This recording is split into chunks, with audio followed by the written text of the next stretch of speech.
Estuvimos cantando, usa, a la parte final, ¿no? La parte de la estrofa final dice, usa mi vida, oh Señor, como lo quieras tú. Que sea siempre mi canción, mi gloria eres tú. Mano, eso suena bonito, ¿cierto? Pero es bien difícil. Es bien difícil que nosotros realmente con conciencia diaria podamos decir, Señor, usa mi vida como tú quieras. Aquí estoy, como un siervo. Aquí estoy, Señor.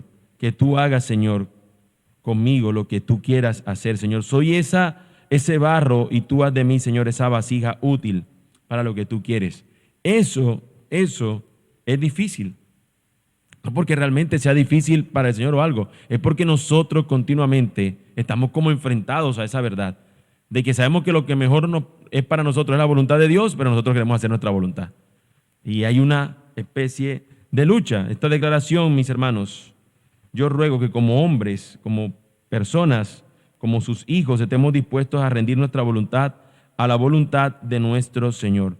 Oremos, porque el día de hoy vamos a hablar de eso, en el pasaje que tenemos en Génesis 4, y mi ruego es que nosotros no solamente leamos el texto, entendamos el texto, sino que realmente transforme nuestras vidas ese texto.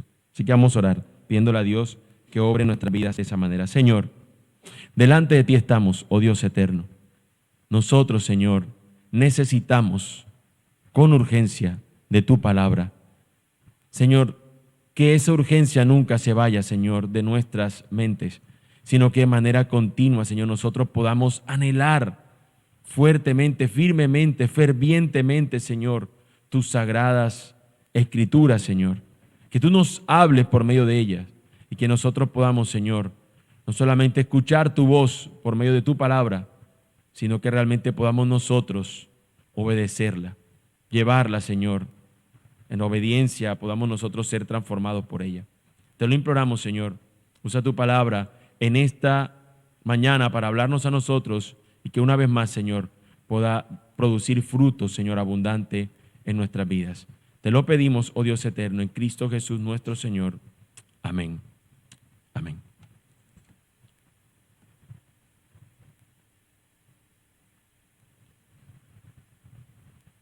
Mis hermanos, muchos años antes de que se iniciara la Segunda Guerra Mundial, años antes de que se iniciara esa fatídica guerra, y que los nazis hicieran lo que hicieron con los judíos, Hitler, el líder de ese movimiento, de ese imperio, dijo lo siguiente, años antes de la guerra: si los judíos financieros internacionales dentro y fuera de Europa logran hundir a las naciones una vez más en una guerra mundial, el resultado no será la bolchevización de la tierra y por tanto la victoria de los judíos, sino la aniquilación de la raza judía en Europa. Ya lo había escrito él antes de terminar haciéndolo. Por otro lado, años más atrás que este suceso, Lenin, en la víspera de la Revolución de 1917, dijo lo siguiente: la sustitución del Estado proletariado por el Estado burgués es imposible sin una revolución violenta. Así que para este individuo, y al igual que el otro, se habían preparado de antemano para hacer lo que terminarían haciendo. Mi intención con esto no es presentar argumentos en contra de un pensamiento, de una ideología o de otra. Mi punto con esto es mostrar que hay personas que son evidentes su deseo de maldad antes de que lo hagan. Ya hay algo en ellos que nos lleva a nosotros a darnos cuenta de eso, ese deseo de querer hacer daño a otros, justificándolo siempre en un deseo personal y egoísta. Y yo les pregunto, ¿han notado ustedes eso en otras personas? Ese deseo de querer hacer algo malo y de que son malos. A veces es fácil notarlo, o sobre todo cuando se descubre. Por ejemplo, un asesino serial, malo. Esta persona es malísima. O qué sé yo, un guerrillero, un paramilitar, un delincuente. Nos es fácil notar su deseo de maldad, que todo el tiempo están haciendo lo malo y se deleitan en ello. A veces incluso nos atrevemos a poner en ese lado de la columna de los malos a aquel fulano que nos hizo algo malo. Fulano nos hizo tal cosa, es malo, es perverso.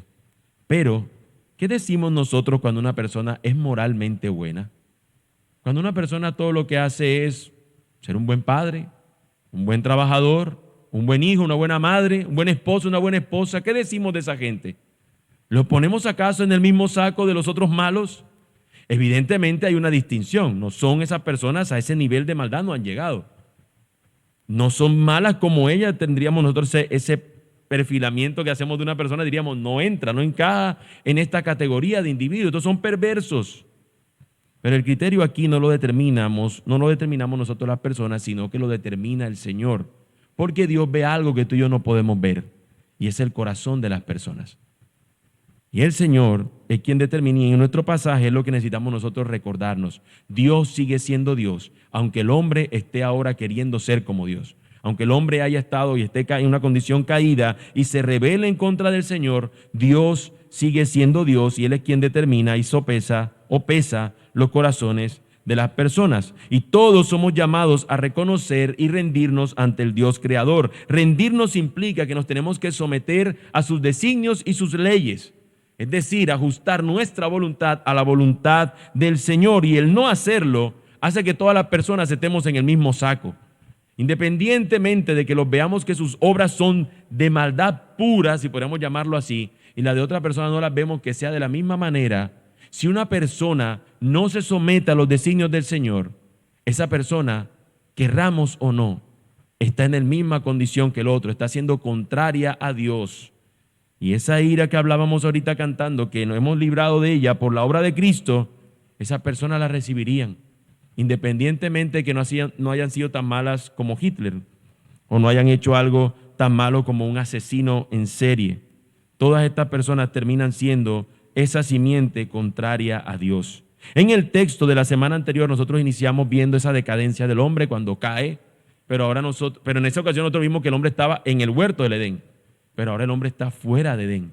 ¿Qué va a pasar si ya Dios ha prometido lo que va a ocurrir? Y es lo que el texto nos va a presentar. Y nosotros, por más que no hubiésemos imaginado lo terrible que iba a ser esto, no nos imaginaríamos que la entrada de la muerte en la existencia humana fuera de esta manera. Imagínense, como no es un personaje, pero como si fuera una introducción de un personaje, de una nueva condición. La muerte entra de la manera más violenta que se puede esperar y de la persona menos que nosotros pudiéramos pensar que lo hiciera, de la manera menos pensada ocurre. Un hermano termina matando al otro hermano. Así entra la muerte, producto de la caída del hombre a nuestro tiempo, a nuestra condición. Para el pueblo de Israel esto tenía sentido. Ellos habían vivido 400 años sometidos o en una tierra que no era la tierra que Dios les había prometido. Y aquí están ellos, esta historia tiene todo el sentido para un pueblo que está ahora siendo libertado y se encuentra en el desierto camino a la tierra prometida. Han visto generación y generación de muchos morir. Y aquí entonces se encuentran ellos con esta realidad. La muerte no la trajo nuestro Señor, la muerte entró por causa del pecado. Ellos eran testigos en su propio entorno. Algo de esto vemos nosotros en nuestro contexto actual, incluso como ciudad. Sincelejo, que tiene una población de alrededor de 304,000 habitantes, según informes comenzando del año, los homicidios que en 2022 estaban en 89 personas por cada 100,000 habitantes, o en 89 personas, pasaron a 154 el año pasado, lo que lo ubicó mi hermano y Cincelejano y todos los demás que están aquí de visitas, ubicó a Sincelejo en la segunda ciudad colombiana dentro de un listado de las 50 ciudades más peligrosas del mundo, con ese cambio de asesinato que pasó de un año al otro, esa alza que tuvo. Esto es muy sorprendente, cómo en una ciudad donde hay gente tan amable, tan linda y tan amorosa nos encontremos con este alto índice de maldad. ¿Cómo es posible cuando usted todos los de alrededor que se encuentra son personas que usted diría, son buenos? ¿Pero qué pasó? Lo mismo nosotros podríamos decir de nuestra historia. Ellos acaban de salir del Edén, acaban de ver a Dios, lo veían. Y tan solo a la vuelta de la esquina, nada más habían acabado de cruzar Edén. Y ya estamos luego viendo esta terrible situación, estas consecuencias tan terribles de la caída, tanto en los días de Adán fuera del Edén, del pueblo de Israel en el desierto y de nosotros en este tiempo. Todos vivimos una misma realidad. Hay evidencia de una simiente que está siendo contraria a Dios. Hay evidencia de gente que no ama, no obedece a Dios y por tanto están en enemistad con Dios. Y esa es la tesis que yo pretendo exponerles en este texto en la mañana de hoy. Una simiente contraria a Dios, si no se arrepiente, tarde que temprano se enfrentará a Dios. No importa lo malo que sea, es que sea contrario a Dios. Una simiente contraria a Dios, si no se arrepiente, tarde que temprano se enfrentará a Dios. Y cuando digo se enfrentará a Dios es como enfrentarse contra Dios. Tarde que temprano recibirá la ira del Señor si no se arrepiente. El arrepentimiento es el primer paso que todo aquel que reconoce su enemistad con Dios debe hacer. Sin embargo, no es lo que vemos en nuestro texto. Lo que vemos en primer lugar en nuestra historia es que una simiente contraria a Dios es, en primer lugar, dominada por el pecado. Versículos del 1 al 8. Una simiente contraria a Dios es dominada por el pecado. Versículos 1 al 8 de Génesis capítulo 4. Hablamos de simiente, mis hermanos, porque esto fue lo que el Señor expresó como aquello que tendría enemistad entre la serpiente y la mujer. ¿Recuerdan ustedes? Génesis 3:15, lo que llamamos el protoevangelio. El primer anuncio del evangelio se nos dice en Génesis 3:15 que el Señor pondrá enemistad entre la simiente de la mujer y la simiente de la serpiente, es decir, en la descendencia de uno y del otro. Y la simiente de la serpiente morderá a la simiente de la mujer en el talón, pero la simiente de la mujer herirá a la simiente de la serpiente en la cabeza. Esto nos representa esta primera idea de eso. Se van a presentar en nuestro texto de Génesis, capítulo 4 y capítulo 5, las dos simientes, pero hoy solamente vamos a ver aquella que es contraria a Dios. La próxima semana veremos aquella simiente que empieza a invocar el nombre de Dios. Pero aquí nosotros nos encontramos, y miren cómo nos relata esto, Génesis capítulo 4, versículos 1 y 2 nos dice, y el hombre se unió a Eva, su mujer, y ella concibió y dio a luz a Caín, y dijo, he adquirido varón con la ayuda del Señor. Imagínense ese nombre tan significativo, ¿no? Significa esta ayuda de Dios, este que lo tuvo por voluntad divina. Eso significa Caín. Pero si uno conoce a alguien que se llame Caín, uno como que, este no confío. Este de pronto me hace algo malo. Después dio a luz a Abel, su hermano, y Abel fue pastor de oveja, y Caín fue labrador de la tierra. Caín, el hijo que nace siendo el primogénito del hombre en su estado caído. El hombre en su estado caído, allí fuera del Edén, tienen estos dos hijos. El mayor de ellos, Caín, este nombre de gran significado, ¿no? Con ayuda del Señor lo tuvo. Recuerda que el Señor había dicho que aumentaré los dolores en tu parto, en tu embarazo, en este asunto, ¿no?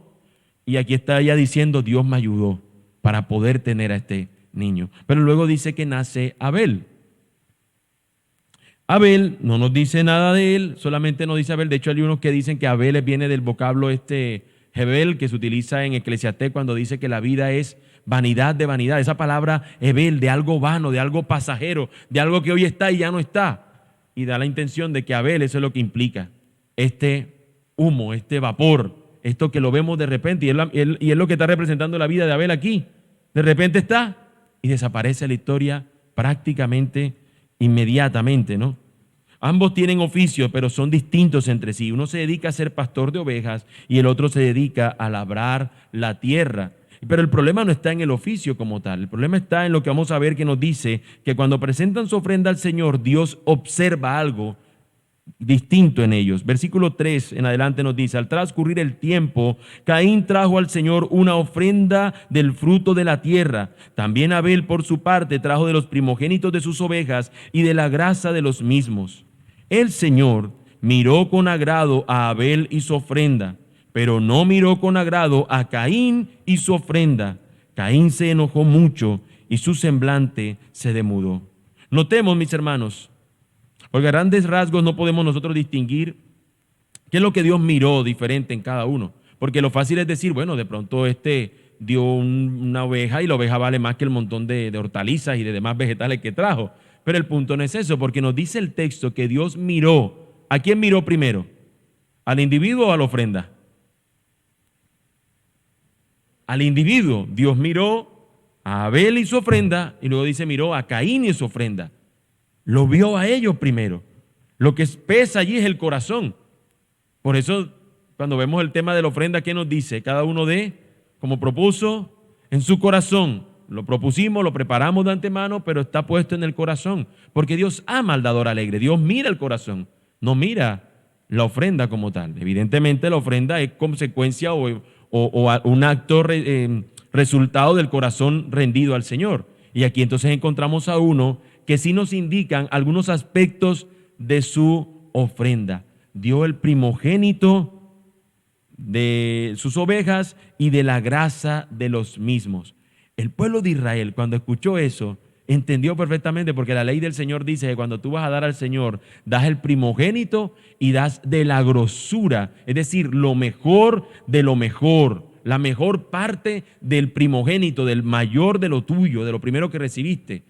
Lo que podríamos pensar es de que este hombre tampoco, no solamente en su corazón estaba lejos del Señor, sino que también en su ofrenda lo demuestra al quizás no ser esta la primicia de sus frutos. Porque noten que a él no se le da este distintivo de que no hay primicia, de que no fue lo primero, no fue el Señor lo primero, sino que él da su ofrenda, siendo simplemente esto algo que tenía que hacerse. El pueblo de Dios vio esa distinción. Lo mejor es para el Señor. Hermanos, nosotros muchas veces escuchamos o vemos de las personas como si dieran esta proclama de esa forma. Una proclama donde reconocen a Dios simplemente, sí, Dios es verdad, Dios existe, Dios tal cosa, pero su vida no es realmente rendida ante el Señor.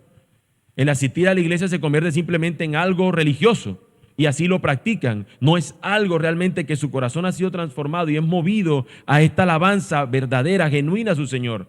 Y algo es lo que estamos viendo en esta simiente contraria al Señor.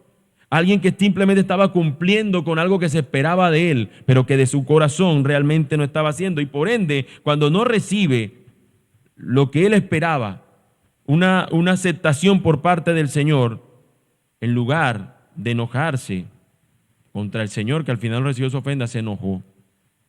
Pero no miró con agrado a Caín y su ofrenda. Caín se enojó mucho y su semblante demudó.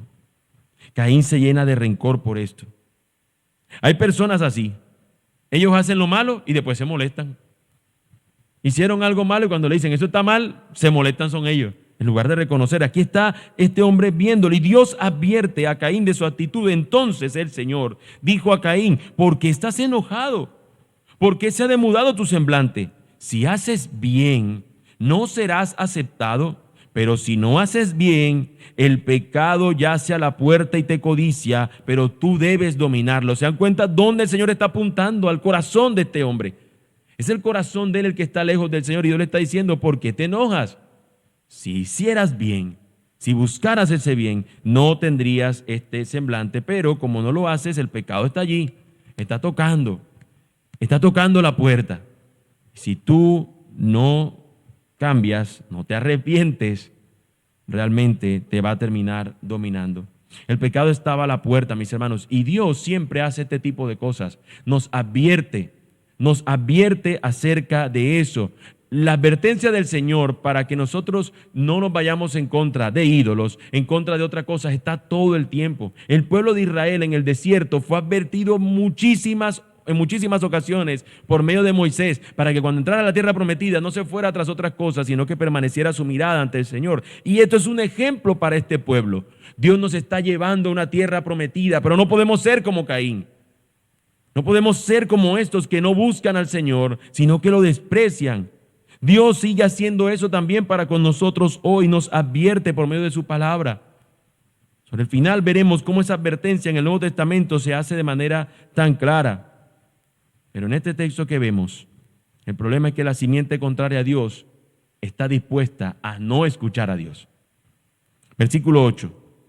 Caín dijo a su hermano Abel, vayamos al campo. Y aconteció que cuando estaban en el campo, Caín se levantó contra su hermano Abel y lo mató. Y ahí nos deja ese suspenso. Pero noten y piensen también una vez más, siempre me gusta que pensemos en lo que el pueblo está leyendo y entendiendo. El pueblo tiene la ley de Dios. Y la ley de Dios indica que una persona, si de repente mata a otra, tiene que verse por qué lo hizo. Y normalmente si era un accidente, la persona podría ser librada de la muerte que lo cometió otro porque al final fue un accidente. Pero si la persona pudo haber prevenido eso, va a recibir un castigo. ¿Recuerdan ustedes que si un güey hace algo y mata a una persona, tú tienes que pagar por eso porque tú no amarraste a tu güey, es culpa tuya? Aquí nos está diciendo claramente que él lo premeditó. Él le dijo a su hermano, vamos al campo. Y ya sabía lo que iba a hacer. Ya tenía todo allí preparado. Todo lo tenía dispuesto para atentar contra la vida de su hermano. Caín no pudo detener el deseo de maldad en su corazón y trajo como resultado una terrible acción. No le importó el daño que hizo con tal de dar paso a ese deseo egoísta. No le importaba la vida del otro. Le importaba a él satisfacer su deseo. No sé si ustedes han visto una pintura de un cuadro que le llaman el cuadro del ángel caído, cuadro de Lucifer, creo que lo llaman, que está la figura así como de un ser así que está como así, tiene un rostro que el pintor fue increíblemente gráfico, detallista, que plasmó la ira de alguien. Porque lo que muestra en esa figura es ira y el ojo así, la mirada así, con una lágrima. No sé si usted ha tenido esa lágrima, que no es de dolor, sino de rabia y de deseo de venganza. Eso es terrible. Porque si eso no se para, va a ser algo terrible también. No solamente es terrible sentirlo, sino que si no vamos al Señor, vamos a terminar haciendo algo terrible. Esto fue lo que este hombre hizo y Dios lo estaba advirtiendo. Si no lo paraba ese deseo, iba a terminar haciéndolo. ¿Cuál es esa figura con esa ira? Ese sentimiento que parece indetenible es el que sintió Caín. Como dice en la Escritura, que no demos lugar a celos, y ahí entre la palabra celos está el tema de la ira y de la contienda, porque los celos pueden llevar a eso, y esto fue lo que llevó a este hombre, el celo de que Dios miró la ofrenda de su hermano bien y la de él no, y esto celo terminó llevándolo a la ira, y la ira a matar a su hermano, convirtiéndose así en el mayor asesino del mundo, porcentualmente hablando, ¿no? Mató al 25% de la población en ese entonces, mató a su hermano. Pero aún la ira más terrible, mis hermanos, puede ser detenida. Si en arrepentimiento una persona va al Señor, puede tranquilamente, realmente el Señor puede obrar para transformar su vida. La simiente contraria a Dios no se arrepiente, más bien lo que hace es abrazar el pecado y se deja guiar por él. Y es lo que encontramos en este hombre, en Caín. Él se deja dominar de este impulso y termina haciendo este acto tan lamentable. Y lastimosamente eso vemos nosotros hoy en nuestros días. Millones de personas cada día viven sus vidas sin Dios y sin ley. Todo el tiempo la gente haciendo lo posible para estar por encima de otros. Cosas simples, como por ejemplo la instalación de un servicio de internet. En mi casa me instalaron el servicio de internet, aquí en Sincelejo. Y el asesor me ofreció un paquete y yo confié en el hombre. Y vamos a ver que me hizo una serie de triquiñuelas que ahora yo dije, este tipo me engañó. Este tipo hizo todo lo posible porque lo que yo le pedí no lo hizo. Hizo todo lo contrario, pero para él buscar una ventaja. Lo único que yo le pedí fue, permítame contarlo para darme a entender mejor. Lo único que le pedí fue, necesito que me traslade el servicio de Barranquilla a Sincelejo y que lo cambie de nombre de mi esposa a mí. Y el hombre le dijo, no, mire, mejor es que usted saque un plan nuevo porque es más rápido. Y bueno, yo necesito el internet rápido, dale, hagámoslo así. No, el otro, me tocó pagar el anterior servicio y me tocó pagar ahora este servicio. Y yo dije, me siento engañado. Y las personas buscan eso. Si usted ve a ese hombre, el hombre se ve, dentro de todos los asesores, se veía como el hombre más bonachón que usted pueda ver en el mundo. Pero en el deseo nuestro está siempre el deseo del hombre es querer salirse con la suya. Es querer aprovecharse si la oportunidad se lo permite. Lo mismo está en si uno va a comprar cualquier otra cosa. La gente siempre busca, mira, por aquí te ofrezco mira, este es mejor por este. Y lo terminan usted queriendo engañar. Y así vemos este índice de maldad, quizá en otros mayor como se seleccionaba. Casi siempre cuando pensamos en alguien malo, por eso puse a Hitler, siempre decimos Hitler. Ya ese es el malo. Pero alrededor nuestro, mis hermanos, si la gente no se rinde ante el Señor, está en la misma condición caída y perversa de estas personas, aun cuando el Señor refrene su maldad para que no cometan estas cosas. Y si tú y yo no lo somos, no es porque nosotros somos mejores que ellos, es por la gracia que Él ha obrado para que no lo seamos. Esa es la única diferencia. A diario vemos a la gente buscar ventaja y se ven como ganadores y lo que están viviendo es una vida contraria a los valores del reino de Dios. Como he dicho, mis hermanos, la simiente contraria a Dios, si no se arrepiente, tarde que temprano se enfrentará a Dios. Y esto es lo que nos lleva a nuestro siguiente encabezado. Una simiente contraria a Dios, en segundo lugar, se esconde de su presencia. Versículos 9 al 15. Cuando yo era niño, todos los adornos que había en las casas eran de porcelana. No sé si eso usted no lo recuerda así igual que yo, pero todos los adornos, la mayoría eran de porcelana. Hoy vemos un montón de cosas diferentes, pero en ese tiempo todo era de porcelana. Al menos eso es lo que yo recuerdo. Y de hecho era tanto así que hasta los recordatorios de fiesta eran como algo de porcelana o eran de un muñeco ahí, una cosa dura. Ahora a los niños se les entrega algo que uno juega, pero en ese entonces era un Mickey y a veces ese Mickey parecía Ricky porque a Mickey no se parecía, pero era lo que a uno le daban en la fiesta. Ahora, mis hermanos, en una ocasión, jugando en una casa ajena que tenía una bailarina, o no sé si era una bailarina o una de esas que tiene un jarrón así, lo que sea, yo me acuerdo que tenía un brazo y yo en un movimiento en una casa ajena le rompí la porcelana a la vecina. Pero nadie se dio cuenta. ¿Y sabe qué hice yo? Fui y le dije a la vecina que había hecho. No hice eso. Fui, aproveché y puse como pude la bailarina y la patica ahí y me fui sigilosamente y no entré más a esa casa, esperando que otro se saliera, otro fuera el acusado por ese mal. Yo sé que algunos están riendo sospechosamente porque son culpables seguro de haber hecho algo similar, o sea que no soy yo el único que lo hizo. Ahora, mis hermanos, yo oculté el daño no dejando rastro a algunas de las demás personas, pero ¿quién sí me vio? El Señor sí me vio. No hay manera de que yo me pueda esconder de Él. Él ve los corazones de las personas. Dios sí me vio, aún siendo yo un niño, aún siendo yo un pequeño, Él vio mi pecado. La maldad de haberme salido con la mía en esa ocasión ante los demás queda como una anécdota y lo veía como una anécdota buena. Me salí con la mía. Lo mismo pensó Caín. Lo mismo pensó Caín.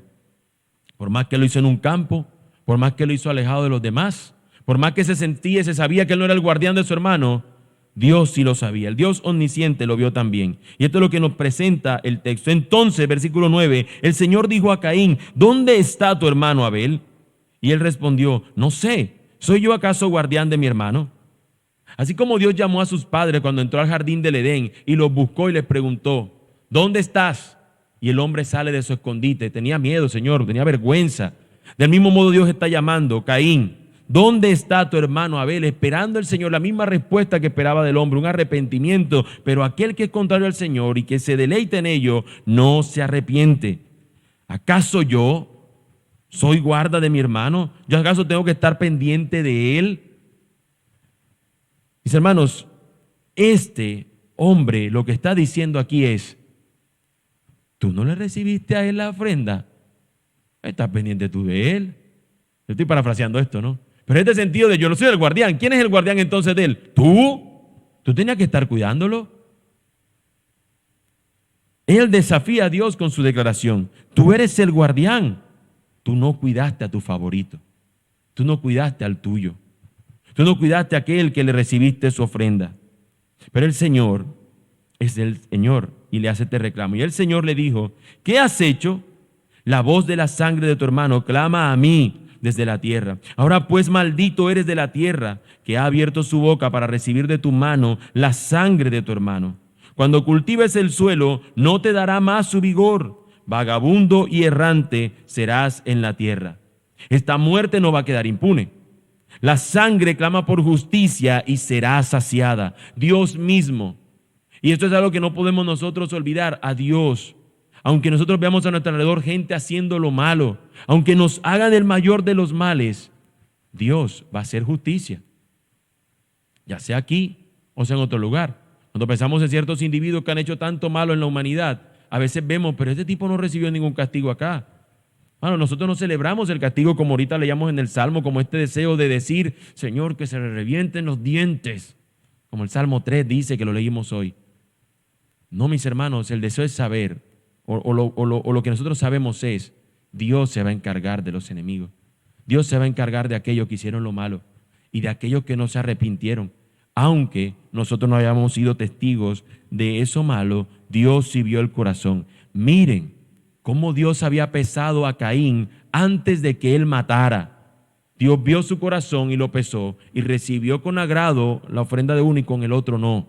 Dios mira los corazones. Dios no mira nuestra acción como resultado de algo simplemente que fue algo que se nos escapó. Es algo que nace de nuestro corazón. Así que por esta razón es que Dios lo castiga a este hombre y le dice, ahora pues eres un maldito de la tierra. Así como ya habíamos visto que Dios había maldecido dos cosas, había bendecido tres, ahora son maldecidas esta tercera asunto en el inicio de la historia de la creación. Maldito es Caín, porque mató a su hermano. Cuando cultives el suelo, no te dará más su vigor. Vagabundo y errante serás en la tierra. El oficio que tenía va a ser ahora prácticamente imposible que pueda ejecutarlo por el castigo que Dios le ha dado. Caín, ¿cómo responde al Señor? Caín dijo al Señor, versículo 13, mi castigo es demasiado grande para soportarlo. Hoy me has arrojado de la superficie de la tierra y de tu presencia me esconderé. Y seré vagabundo y errante en la tierra. Y sucederá que cualquiera que me halle me matará. Oh Señor, por mi terrible acto ahora enfrentaré estas consecuencias. Sí, pero es el precio que tienes que pagar. El Señor entonces evita que alguien lo mate diciendo, entonces el Señor le dijo, no será así, pues cualquiera que mate a Caín 7 veces sufrirá venganza. Y el Señor puso una señal sobre Caín para que cualquiera que lo hallara no lo matara. El Señor puso incluso a otra persona que lo que sea que haya puesto, que no nos indica la Escritura que es la señal que él tiene, pero lo que él sea que él tiene es alguien que ha sido expulsado, es de alguien que ha sido apartado de la presencia del Señor. Mis hermanos, siempre hay lugar para estar más lejos de Dios. Cuando nosotros leemos en Romanos nos presenta esa idea de que las personas se van alejando del Señor y Dios luego los deja, por llamarlo de esa manera, a su propia suerte. Y una persona en esa condición es lo peor que le puede suceder, que Dios lo haya dejado del todo a su propio deseo, que es lo que le está ocurriendo a este hombre. ¿No notan lo interesante que nos presenta el texto? Y es que este hombre, a pesar de ser malo, Dios está hablando con él. Dios está teniendo una conversación con él. Y no obstante, después de haberla tenido el Señor con él, termina él siendo expulsado, desterrado de Dios. La muerte física de su hermano fue lo que trajo en consecuencia la maldad del corazón de Caín. Pero no solamente trajo esa muerte, trajo otra muerte también. Su propia muerte espiritual, su propia muerte al ser apartado de la presencia del Señor. Él iba a estar lejos de Dios, pero eso no le importaría. Él seguirá con su vida, pero fuera de la presencia de Dios. Y esto nos indica que siempre hay lugar, como he dicho, para estar más lejos de Dios. Siempre las personas van a desear entregarse a sus pasiones. Y algunas de esas pasiones las vemos como algo que no nos hace mayor daño, pero son vidas lejos de Dios. Hermano, personas que realmente, vamos a pensar en alguien sin nombre, un empresario que busque todo el tiempo su negocio, crecerlo y crecerlo y crecerlo y tener más riquezas y más riquezas y más riquezas. ¿Sabe cómo dice el Señor a una persona así? Tonto, esta noche vienen por tu alma y lo que has trabajado, ¿para quién es? Tu alma se va a perder. Entonces, esa persona de ese tipo tal vez no hace una maldad que nosotros consideraríamos algo malo, al contrario, le da beneficio a él, a trabajadores, a su familia, y eso es algo bueno que podemos celebrar. Hay una gracia del Señor en ello.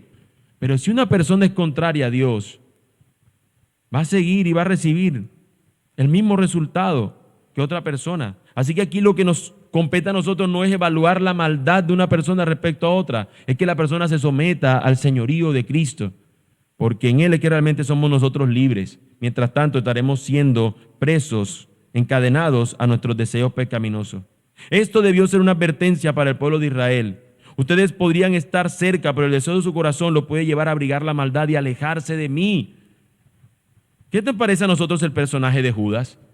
¿Estaba cerca de quién? De Jesús todo el tiempo. ¿Y qué lo hizo? Lo traicionó. ¿O qué podemos decir de Demas, el compañero del apóstol Pablo? Dice que el amor por el mundo lo terminó alejando del Señor.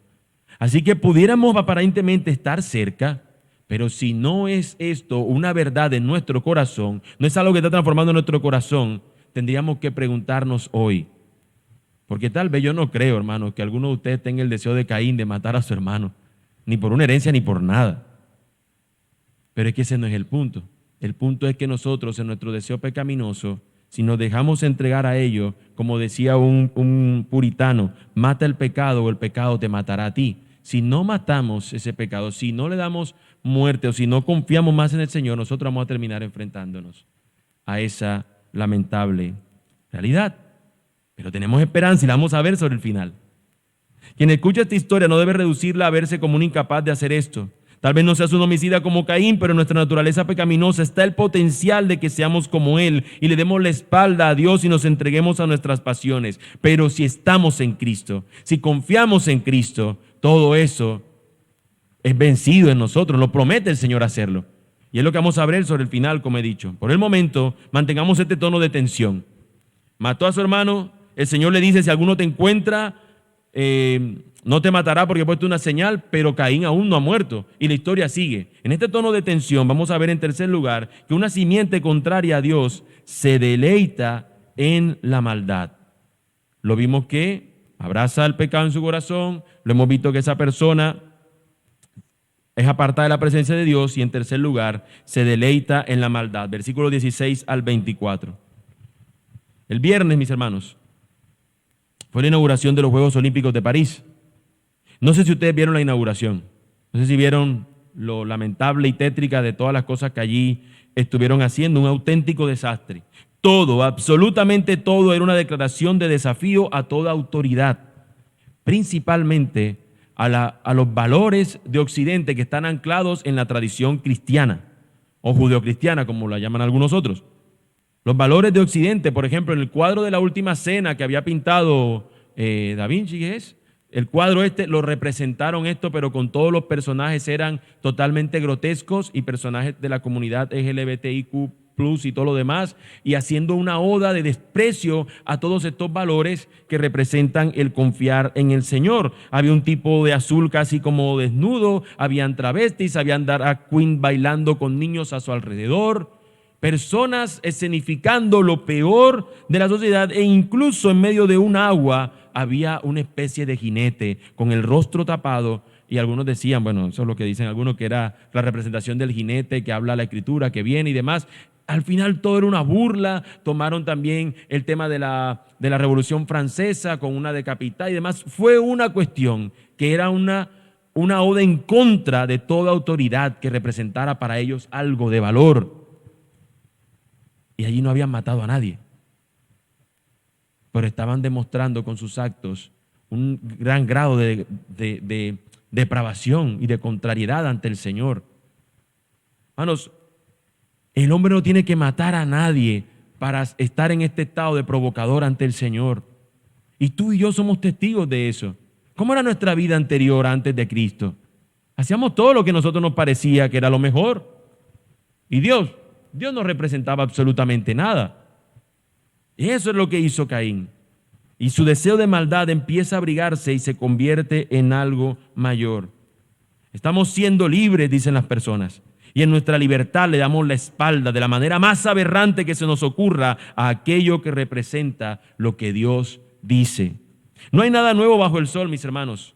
Es natural, es esperable que alguien que sea contrario a Dios termine abrazando la maldad como algo digno de ser celebrado, como vimos en estos juegos o en la inauguración de estos juegos. Mirando nuestro pasaje nos dice lo siguiente, versículo 16, que Caín es el iniciador de este tipo de individuos, es el prototipo de la simiente contraria a Dios. Y salió Caín de la presencia del Señor. Eso ya sería algo tétrico, pero sigue diciendo el texto. Y se estableció en la tierra de Nod, al oriente del Edén. Y conoció Caín a su mujer, y ella concibió y dio a luz a Enoc. Caín edificó una ciudad y la llamó Enoc como el nombre de su hijo. Hermanos, yo sé que la pregunta de la curiosidad nuestra es, ¿dónde nace la mujer de Caín? ¿Dónde estaban sin amar? Hermano, ese no es el punto. Eso se lo dice usted el texto, ¿verdad que no? Entonces no se dé mala vida. Hermano, él dio un pocotón de vuelta en el mundo, él se puso allí, el Señor lo mandó, ¿qué le dijo a él? Que era un exiliado, un desterrado. ¿Cuántas veces dio vueltas? No lo sé. Después de tanta vuelta ya pasaron tantas generaciones, yo qué sé, y apareció aquí, no lo sabemos. Podemos tener simplemente especulación. El punto es que la simiente malvada continuó. Eso es lo que nos está presentando el texto. Nos presenta incluso con los nombres la condición de él, porque hay un juego de palabras. Él es un errante y cuando habla de Not, el significado de Not es errante.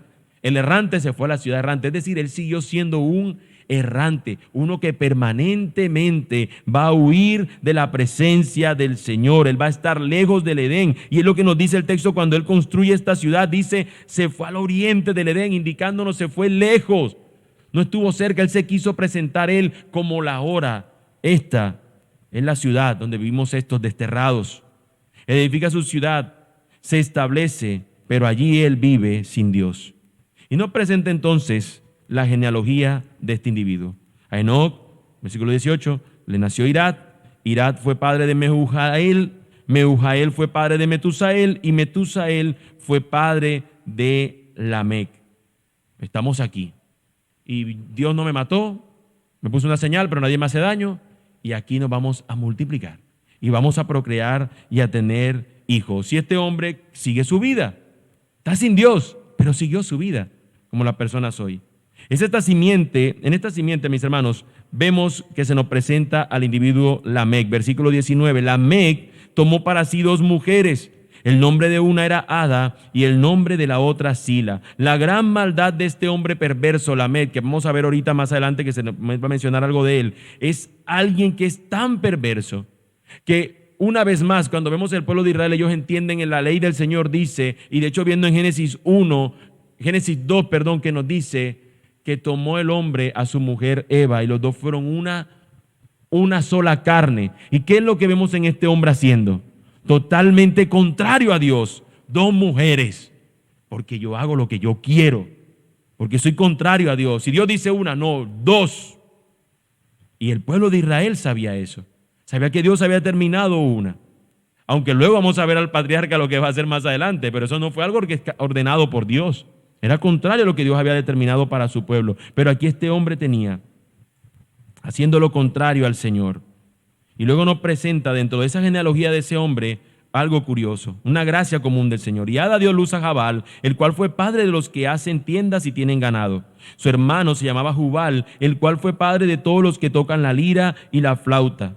Sila a su vez dio a luz a Tubal-Caín, forjador de todo utensilio de bronce y de hierro. Y la hermana de Tubal-Caín era Naama. Esto no nos está diciendo que nosotros no podemos ahora tener nada de bronce ni de hierro, ni podemos tocar la lira, ni instrumentos de viento, ni tampoco podemos tener ganado ni tienda, porque lo hace la simiente malvada. Nos está indicando que el Dios soberano y eterno hace salir su sol tanto para buenos y malos. Y aún de la simiente que está siendo contraria a Dios, que están dando contrario al Señor, aún dentro de ellos, el Señor da esas capacidades para que el hombre pueda producir creativamente cosas. Dios había dado un mandato universal de que el hombre sojuzgue la tierra y a pesar de que estos están siendo malos y contrario al Señor, están llevando a cabo estas cosas. Hay una gracia común. Pues no lo vemos hoy en día cuando vemos que individuos que no dan gloria a Dios por nada tienen los mayores imperios económicos en nuestro mundo. Dios permite estas cosas, Dios obra de esta manera, hace salir su sol tanto para buenos como malos. Y esto no está aquí para que nos confundamos y digamos, ellos están siendo buenos. No, porque Dios está sopesando los corazones. Si estos individuos están lejos del Señor, esta gente seguía dándole la espalda a Dios. Y un ejemplo de ello es lo que nos termina diciendo el versículo 23 en adelante con Lamec. Una vez más, Lamec dijo a sus mujeres, Ada y Sila. Este compuso una canción. ¿Recuerdan la canción que compuso Adán, capítulo 2, a su mujer? Señor, hueso de mis huesos, carne de mi carne, es una sola, Señor, tú me diste. Este hombre se regodea en lo malo y perverso que es. Ada y Sila, oigan mi voz, mujeres de Lamec, presten oído a mis palabras, pues he dado muerte a un hombre por haberme herido y a un muchacho por haberme pegado. Si 7 veces es vengado Caín, entonces Lamec lo será 70 veces 7. Miren ese asunto de ahí de maldad. Hermanos, este hombre no está haciendo algo en justa medida. La ley de Dios que le dio al pueblo de Israel indicaba que cuando un hombre hacía algo, tenía que él pagar las consecuencias en la misma medida de lo que él había hecho. A él un individuo, una persona, un hombre, lo hirió. Lo consecuente era el que le hubiese herido a esa persona, pero él lo mató. Y dice que un joven simplemente le pegó. Bueno, simplemente no, le pegó, algo malo. Pero lo que él hizo por ese joven que lo pegó fue matarlo. Así que este hombre en su propia maldad se regodea de hacer las cosas totalmente en contra del Señor. Dios dice o sabemos nosotros que es lo que está en el pueblo de Israel entendiéndose ellos. La ley está del talión que decía ojo por ojo, diente por diente, era equivalente, no buscaba simplemente el desprenderse de algo que te habían hecho malo, sino que era la búsqueda de justicia, de que tú nunca te pasaras por encima en tu deseo de justicia, hicieras venganza, sino que todo fuera equivalente. Y este individuo está representando a aquellos que hacen lo contrario a lo que el Señor determina. Y nosotros hoy vemos eso también. Las personas hoy podrían tener el mayor de los milagros y aún seguir dándole la espalda al Señor. Un hombre puede ver que no es explicable cómo su hijo se salvó de una enfermedad terrible y él oró al Señor. Y tan pronto su hijo se recupera, inmediatamente dale la espalda al Señor. Una persona pudiera ver a Dios o saber o creer al menos que Dios existe. Pero el problema no es que dude de la existencia, porque Caín también conocía a Dios. Caín conocía y hablaba de hecho con Dios. El problema es ese deseo de querer hacer lo que quiera, ignorando y despreciando a Dios. Ese fue el problema de Caín. Ese es el mismo problema que vemos hoy en día. El problema, mi amigo, el problema, hermanos, visitas, los que escuchan, el problema no es que tú y yo no digamos, no, yo sé que Dios existe y yo le temo a Dios. El problema no es ese. El problema está en que en nuestro corazón abrigamos el pecado y nos queremos ir en contra de él. Eso de perdonar a otro hasta 70 veces 7 no nos suena agradable. A mí el que me la hace me la paga. Ese deseo de querer siempre ir en contra de lo que el Señor determine. Este hombre dice, 70 veces 7 me serán vengado. Dios que dice, si alguien te hace algo, 70 veces 7 debes perdonarlo. Pero el hombre no está dispuesto a eso. Dios nos dice que ese es su reino, pero el hombre quiere seguir teniendo su propio reino. Ese reino el hombre de nuestros días no lo quiere reconocer, el reino de Dios, y se levanta cada día con la intención de derrocarlo. Lo que pasó en los Juegos Olímpicos es solo una muestra de lo que abriga el corazón tanto de las élites como de cualquier individuo a nuestro alrededor. Es Dios quien está sosteniendo este mundo para que la maldad no se salga de control. Cuando una persona ve algo malo, ya dice, no, no es malo. Si a él le parece, está bien. Cada uno tiene el deseo está bien. Si eso le gusta, está bien con su vida. No, hay un Dios que dice cómo son las cosas, cómo se han determinado las cosas. Claro, cada quien es responsable y cada quien verá lo que hace, pero yo no puedo estar simplemente diciendo y dando la vista gorda diciendo, no, eso no es malo, cada quien hace lo que él quiere y está bien por él. No, hay una manera santa de vivir y Dios nos llama a vivir de esa manera. Y Dios llamó a Caín a reconvenirse de su vida, del corazón deseando el pecado y la maldad, pero ese hombre no lo hizo. Y no solamente eso, él mismo, nuestro Dios, se ha preparado una simiente que no sea contraria a él, sino que más bien le invoque y le busque de todo corazón. Cuando todo parecía tétrico en el capítulo 4, termina llegando a la conclusión de Génesis 4. Leamos todo juntos, vayamos a la Escritura, leamos 25 al 26 lo que nos dice el texto. Génesis 4, 25 al 26 nos dice, Adán se unió otra vez a su mujer, y ella dio a luz un hijo, y le puso por nombre Set, porque dijo ella, Dios me ha dado otro hijo. En lugar de Abel, pues Caín lo mató. A Set le nació también un hijo, y le puso por nombre Enós. Por ese tiempo comenzaron los hombres a invocar el nombre del Señor. Mis hermanos, nosotros hemos sido anunciados en Génesis 3:15 que habían dos simientes, la simiente de una mujer que heriría a la serpiente y la simiente de la serpiente lastimaría a la simiente de la mujer. ¿Y qué nos encontramos en el capítulo 4? Que uno mató al otro y de repente decimos, de este perverso es la simiente que ha de herir, y de repente aparece al final una nueva simiente. Aparece Set. Set significa compensación. Dios nos compensó, Dios me reemplazó porque este otro hijo me lo mató mi otro hijo y ahora Dios me lo compensó con este. Y este hijo tiene uno y le pone por nombre Enós, que significa débil. Es curioso ese sentido de debilidad porque no presenta este sentido de un hombre fuerte que quiere él hacer lo que él quiera como Lamec o como Caín que en su corazón no lo resiste y le da rienda suelta, sino que aparece un hombre como débil. Y son así en esa debilidad que podemos invocar el nombre de nuestro Dios. Es reconociendo nuestra incapacidad, Es nosotros muriendo a nuestro yo, como podemos ser unos seguidores del Señor, como Él dice. Que aquel que quiere venir en pos de Él, niegue a sí mismo, tome su cruz y sígame. Tiene que morir a sí mismo. Y aquí hay un débil. Y de aquí, de estos débiles, de este que es una compensación, de esta nueva simiente que aparece, van a aparecer entonces aquellos que empiezan a invocar el nombre del Señor. Mientras vemos en Caín y su descendencia todo lo contrario, unos que son rebeldes ante Dios, aparece de repente unos que sí quieren seguir al Señor. Esta es la gran diferencia entre las simientes. Una rápida lectura cuando leemos la historia de Caín y Abel nos lleva simplemente a decir a nosotros lo siguiente. Comparamos nuestras vidas y decimos, bueno, yo no soy tan malo como Caín. Gracias, Señor, que no soy tan malo como Caín. Y además, que ver a los demás, a los más cercanos a nosotros, decimos, bueno, este tampoco es tan malo como Caín, no mata a nadie. Pero una lectura de esta manera pasa por alto todo lo que yo he mostrado. Que si la gente no invoca a Dios, entonces están andando en contra de Dios. Son una simiente de la serpiente. Son simiente del diablo. No lo digo yo, lo dice la Escritura. Primera de Juan 3, del 9 al 12. Primera carta del apóstol Juan, capítulo 3, versículo 9 al 12 nos dice. Primera de Juan 3, 9 al 12. Ninguno que es nacido de Dios practica el pecado, porque la simiente de Dios permanece en él. No puede pecar porque es nacido de Dios. En esto se reconocen los hijos de Dios y los hijos del diablo. Todo aquel que no practica la justicia no es de Dios, tampoco aquel que no ama a su hermano, porque este es el mensaje que ustedes han oído desde el principio, que nos amemos unos a otros, no como Caín, que era del maligno y mató a su hermano. ¿Y por qué causa lo mató? Porque sus obras eran malas y las de su hermano justas.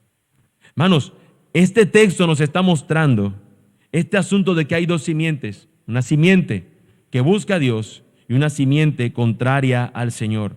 Los nacidos de Dios van a luchar contra el pecado.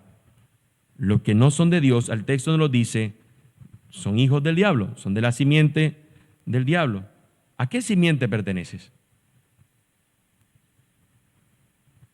Repito, si estás andando ignorando al Señor, podrás decir cualquier cosa de Dios, pero si tu vida es una ignorancia o ignorar continuo al Señor, una rebeldía en contra del Señor, no estamos siendo de la simiente del Señor.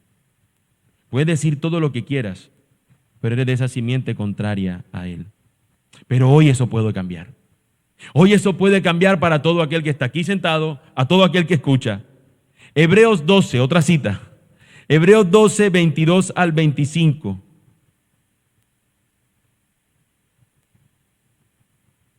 Hebreos 12, voy a leer desde el 18 hasta el 25. Nos dice, porque ustedes no se han acercado a un monte que se puede tocar, ni a fuego ardiente, ni a tinieblas, ni a oscuridad, ni a torbellino, ni a sonido de trompeta, ni a ruido de palabras tal, que los que lo oyeron rogaron que no se les hablara más, porque ellos no podían soportar el mandato. Si aún una bestia toca el monte, será apedreada. Tan terrible era el espectáculo que Moisés dijo, estoy aterrado y temblando. Este pasaje de Hebreos está en el contexto, o esto que está recordando es el contexto cuando Moisés subía al monte y la montaña temblaba y decían, si un animal se acerca al monte, mátenlo. Nadie se podía acercar a ese monte porque estaba el hombre de Dios reunido con Dios y era un lugar santo. Pero nos dice entonces, ¿a dónde nosotros hoy nos hemos acercado? Un nuevo monte.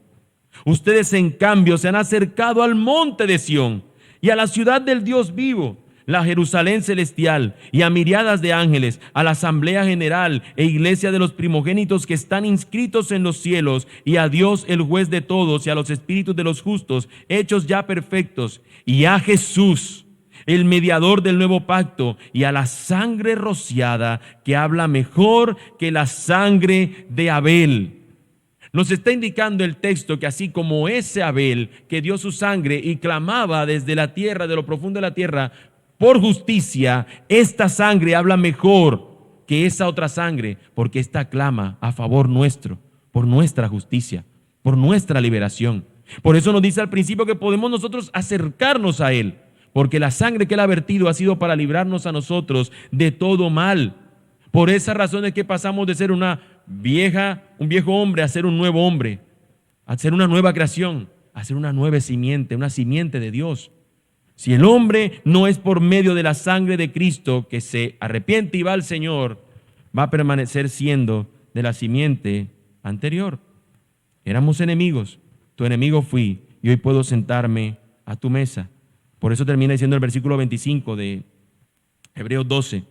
Tengan cuidado de no rechazar a aquel que habla, porque si aquellos no escaparon cuando rechazaron al que les amonestó sobre la tierra, mucho menos escaparemos nosotros si no nos apartamos de aquel que nos amonesta desde el cielo. ¿Qué nos indica el texto? No lo rechacemos. Rechazarlo es ir contrario a Él y saber que es lo que nos espera. Todo lo contrario, vamos a Él. Presentémonos ante Él. Si tú no conoces a Cristo, ven en arrepentimiento y fe a Él. Deja a un lado tu vida lejos de Él. Porque la simiente contraria a Dios, si no se arrepiente, tarde que temprano se enfrentará a Dios. Pero en lugar de esperar a enfrentarte con Él, acércate a aquel que fue herido por ti, pero con su muerte aplastó a la serpiente. Yo era uno que era parte de esa simiente, pero Dios en su misericordia aplastó eso en mí para que yo ahora sea uno nacido de nuevo para Él. Y tú también tienes hoy esa oferta. Acércate a aquel que fue un inocente mayor que Abel. Porque Abel, aunque no se nos menciona nada de él, por causa de la caída, era un hombre pecador como tú y yo también. Pero nuestro Jesús no cometió pecado alguno. Ese inocente realmente fue sacrificado sin haber cometido nada que lo llevara a ser sacrificado. Y sin embargo lo hizo. A Abel no lo vemos nosotros pronunciar palabras, pero Jesús, quien con su palabra puede crear todo, guardó silencio para que como una oveja fuera llevado al matadero para darnos a nosotros salvación y vida eterna. En ese Jesús podemos confiar. Abel es llevado afuera por su hermano y allí es asesinado, pero su sangre solo pudo clamar justicia por él. Nuestro Jesús, nuestro Salvador, nuestro mediador, nuestro mejor Abel, es llevado afuera también. Y estando allí su obra clama justicia, pero no por él, sino sino a favor de sus hermanos. Su sangre derramada afuera no fue para buscar justicia propia, sino para darnos justicia a ti y a mí, para rescatarnos. Hoy podemos acercarnos confiadamente a Él. Si tú eres hoy consciente de tu condición de estar contrario a Dios, ven a Él en arrepentimiento. Confía en su obra a favor tuyo, recibe hoy su perdón y vive entregado al Señor. Y tú, mi hermano querido, si hay algo que nos informa el Evangelio es que realmente nosotros no tenemos nada que hacer para ser salvos. Eso es una verdad. Pero eso no quiere decir que no se espera nada de nosotros. Eso no quiere decir que nosotros podamos vivir como querramos, como leíamos al principio. ¿Abundará entonces en pecado para que sobreabunde la gracia? De ninguna manera. Se espera de nosotros una vida santa. En Romanos nos dice eso. Romanos nos expresa o nos da una explicación del Evangelio donde nos indica que nosotros éramos pecadores, pero que nosotros vimos el gran amor del Señor al Cristo morir por nosotros. Y eso tú y yo lo proclamamos, somos conscientes, Dios ha hecho esta obra en mí, soy una nueva creación. ¿Cómo tenemos que vivir ahora? Bueno, Romanos 12, del 1 al 2, nos empieza a mostrar cómo es entonces ahora el accionar de un cristiano. Romanos 12, del 1 al 2, nos presenta que esta es la manera como nosotros presentamos un sacrificio. Romanos 12, versículos 1 al 2. Por tanto, hermanos, les ruego por la misericordia de Dios que presenten sus cuerpos como sacrificio vivo y santo, aceptable a Dios, que es el culto racional de ustedes. Y no se adapten a este mundo, sino transfórmense mediante la renovación de su mente para que verifiquen cuál es la voluntad de Dios, lo que es bueno, aceptable y perfecto. Hermanos, lo que el Señor demanda de nosotros es por la obra que Él ha hecho en nosotros en Cristo. Ahora podemos nosotros presentarnos a Él confiadamente y ser esta ofrenda agradable ante Él, haciendo su voluntad, que es la que es agradable. Abel ofreció, Caín ofreció y una solamente fue agradable. Dios vio el corazón. Ahora nuestro corazón siendo transformado por Él, somos llamados a ser ahora en vida como un cuerpo, como una entrega racional, continua, una mente transformada, verificando esa voluntad de Dios, haciendo lo bueno, lo aceptable, lo perfecto, lo digno de elogio, lo que a Dios le agrada. Hermano, démosle gracias a Dios que por sus misericordias nos ha hecho nacer de nuevo, ha hecho permanecer en nosotros la simiente de Dios y ahora podemos andar en una nueva vida, donde nuestros deseos son hacer su voluntad y no de manera obstinada y rebelde querer entregarnos a la nuestra. El Señor nos ayude a estar siempre gozosos por esta buena vida que nos ha dado y vivir, mis hermanos, haciendo su voluntad ahora. Como hemos cantado, como cantaremos sobre el final, usa mi vida, oh Señor, como lo quieras tú. Que ahorita al cantar podamos cantar con el entendimiento, como ahorita leíamos en Romanos. Vamos a orar. Bendito y buen Dios, te doy gracias, Señor, porque tú has sido bueno.